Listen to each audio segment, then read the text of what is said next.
നമസ്കാരം. മലയാളി വാർത്ത ഇൻസൈഡറിലേക്ക് സ്വാഗതം. ഇനി വെറും മണിക്കൂറുകൾ മാത്രമാണ് ബാക്കി. നിയമസഭാ തെരഞ്ഞെടുപ്പ് എത്തിയിരിക്കുന്നു. അതിന് ജനം വിധി എഴുതാൻ ഇനി മണിക്കൂറുകൾ മാത്രമേ ഉള്ളൂ ബാക്കി. 3 ആഴ്ച മാത്രമാണ് ഇപ്പോൾ എല്ലാ പാർട്ടിക്കാർക്കും ഒക്കെ ലഭിച്ചത് പ്രചരണത്തിന് വേണ്ടി. പതിവിലും വിപരീതമായി ഈ 3 ആഴ്ച ഉള്ളൂ എങ്കിൽ പോലും സംസ്ഥാന നേതാക്കൾ, കേന്ദ്ര നേതാക്കൾ, പ്രധാനമന്ത്രി, അതുപോലെ തന്നെ ആഭ്യന്തരമന്ത്രി തുടങ്ങി എല്ലാ നേതാക്കളും കേരളത്തിലെത്തി വലിയ രീതിയിലുള്ള ആവേശഭരിതമായ പ്രചരണ രീതികൾ തന്നെയാണ് എല്ലാ മുന്നണികളും കാഴ്ചവെച്ചത് എന്ന കാര്യത്തിൽ യാതൊരു സംശയവുമില്ല. എന്തായാലും നിലവിലെ സാഹചര്യത്തിൽ 3 ആഴ്ചയെ ലഭിച്ചിട്ടുള്ളൂ എങ്കിലും ശക്തമായ പോരാട്ടം, പ്രചാരണ രീതികളൊക്കെ തന്നെയാണ്. പ്രചാരണ രീതി കൊണ്ട് എല്ലാ മണ്ഡലങ്ങളിലും വാർത്തകൾ ഇടം പിടിച്ചുവെങ്കിലും വളരെ വ്യത്യസ്തനായി ഇടം പിടിച്ചത് നമ്മുടെ ചാണ്ടി ഉമ്മൻ തന്നെയാണ്. ചാണ്ടി ഉമ്മൻ ഇത്തവണ കൊട്ടിക്കലാശത്തിലൂടെയും വ്യത്യസ്തനാവുകയാണ്. സ്ഥിരമായി രാഷ്ട്രീയത്തിലെ പതിവ് ആവേശ കാഴ്ചകളിൽ നിന്ന് വ്യത്യസ്തമായി പുതുപ്പള്ളിയിൽ ഇത്തവണ വോട്ടെടുപ്പിന് മുന്നോടിയായുള്ള പരസ്യ പ്രചാരണത്തിന് കൊട്ടിക്കലാശം ഇല്ല, കലാശക്കൊട്ട് ഉണ്ടാവില്ല എന്ന് വ്യക്തമാക്കിക്കൊണ്ട് ചാണ്ടി ഉമ്മൻ തന്നെ പറയുകയാണ്.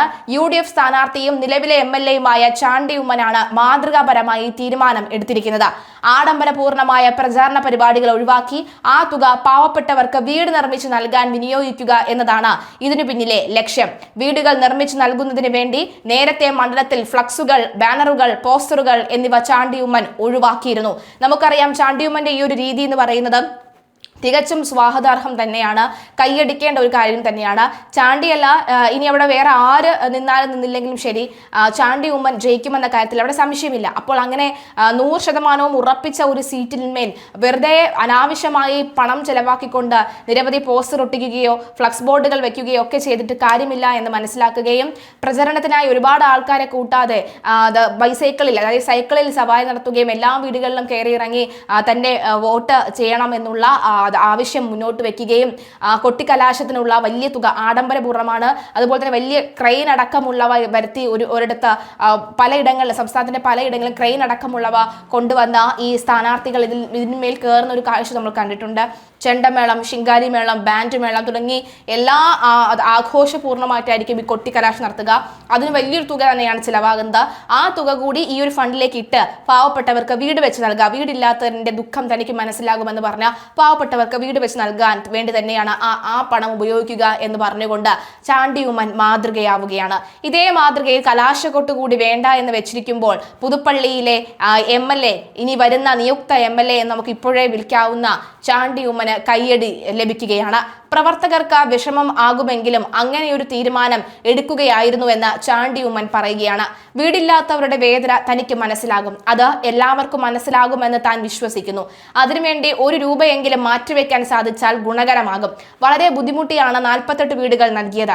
അതുകൊണ്ടാണ് കലാശക്കൊട്ട് ഒഴിവാക്കാൻ തീരുമാനിച്ചതെന്നും ഒരു പഞ്ചായത്തിലും കലാശക്കൊട്ടില്ലെന്നും ചാണ്ടി ഉമ്മൻ വ്യക്തമാക്കി. പ്രവർത്തകർക്ക് തീർച്ചയായിട്ടും ഒരു ആവേശക്കുറവ് ഉണ്ടാകാം, അല്ലെങ്കിൽ ഒരു വിഷമം ഉണ്ടാകാം. പക്ഷേ ഈ ഒരു നല്ല പ്രവൃത്തിയെക്കുറിച്ച് അവർ അറിയുമ്പോൾ അവർക്കും അതൊരു സന്തോഷമുള്ള കാര്യമായിരിക്കാം എന്ന് താൻ വിശ്വസിക്കുന്നു എന്നാണ് ചാണ്ടി പറയുന്നത്. അതേസമയം മന്ത്രി മോഹമില്ല എന്ന MLAയും പുതുപ്പള്ളിയിലെ UDF സ്ഥാനാർത്ഥിയുമായ ചാണ്ടി ഉമ്മനും നേരത്തെ തന്നെ പറഞ്ഞിരുന്നു.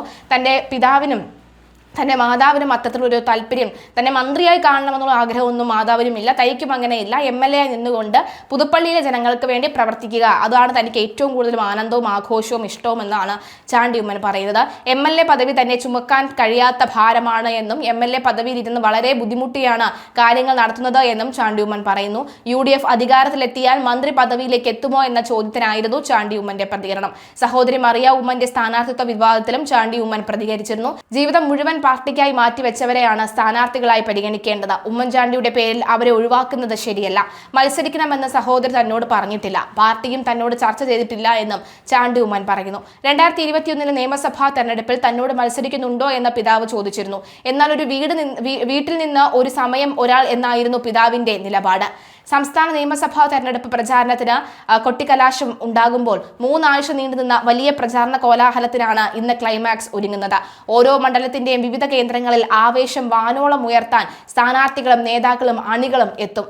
ദേശീയ നേതാക്കൾ അവസാന നിമിഷം വരെ കേരളത്തിൽ നടത്തിയ പടയോട്ടമായിരുന്നു ഇത്തവണത്തെ പ്രത്യേകത.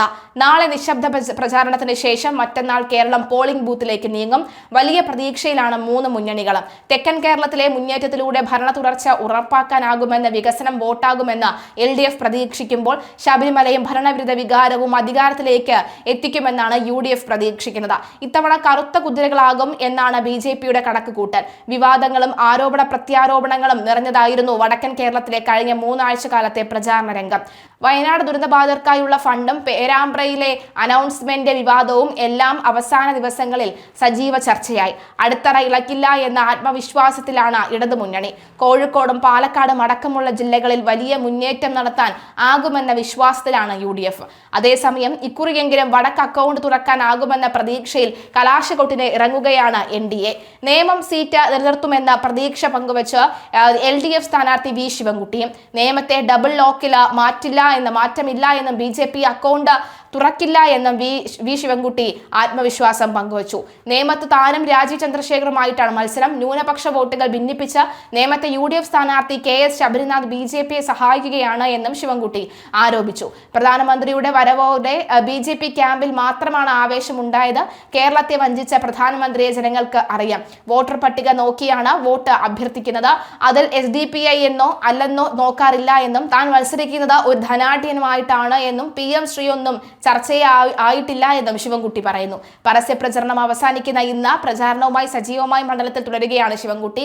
വൈകിട്ടാണ് കൊട്ടിക്കലാശം. എന്തായാലും ആവേശഭരിതമായ കൊട്ടിക്കലാശത്തിൽ വ്യത്യസ്തനായ ചാണ്ടിയുമ്മനാണ് കയ്യടി. എന്തായാലും നമുക്ക് കാത്തിരുന്ന് കാണാം. പാലക്കാടേക്ക് വരികയാണെങ്കിൽ രാഹുൽ മാങ്കൂട്ടത്തിൽ അടക്കമുള്ളവർ ഒരു സാധാരണക്കാരനായ പ്രവർത്തകനെ പോലെ പാലക്കാട് കൊട്ടിക്കലാശത്തിൽ ഇറങ്ങുമോ എന്നടക്കമുള്ള ചോദ്യമുണ്ട്. എന്തായാലും പാലക്കാട് വളരെ ശക്തമായ പോരാട്ടം തന്നെയാണ്. പിഷാരടി എല്ലാ വീടുകളും താൻ തോൽക്കുമെന്ന പലരും ഉറപ്പിക്കുമ്പോൾ താൻ ജയിച്ച് കാണിക്കുമെന്നൊരു മട്ടിൽ പിഷാരടി എല്ലാ വീടുകളും കയറിയിറങ്ങി തൻ്റെ സമ്മതിദായകരെ കണ്ട് തൻ്റെ ഒരു പ്രചാരണ രീതി, തൻ്റെ ഒരു സാന്നിധ്യം ഒക്കെ തന്നെ അറിയിക്കാൻ പിഷാരടി ഇറങ്ങിയിട്ടുണ്ട്.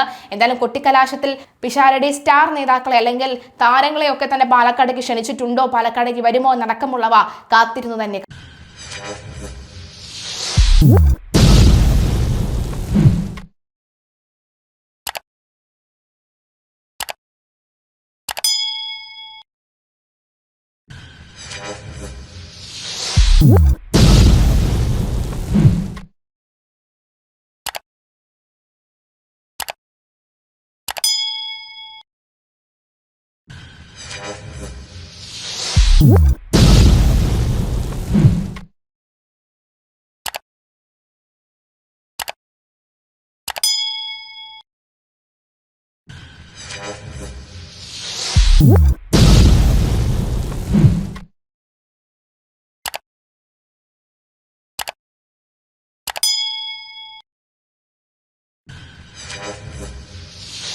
What?